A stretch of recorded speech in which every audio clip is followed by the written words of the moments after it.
فەرهەنگی توێکاری. زۆرجار بۆ ئاماژەکردن بە زاراوە توێکاریەکان وشەی بیانی بەکاردەهێنرێت. فێرگەی زمانی کوردی فەرهەنگی توێکاری بە هەردوو زمانی کوردی و ئینگلیزی بەرهەمهێناوە کە چارەسەری ئەم کێشەیە دەکات و بۆ زاراوە توێکاریەکان بە زمانی کوردی دەبێتە ژێدەرێکی متمانە پێکراو.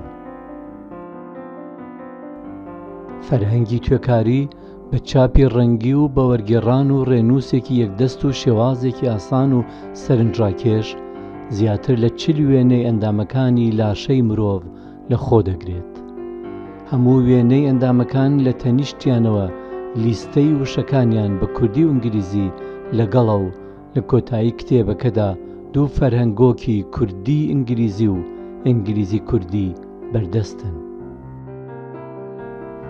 دەکرێت زانیاری زیاتر لەسەر کتێبی فەرهەنگی توێکاری لە ڕێی ماڵپەڕی فێرگەی زمانی کوردی و پەڕەی فەیسبووک و تێلەگرام و ئینستاگرامی دیاکۆ هاشمی بەدەست بهێنن.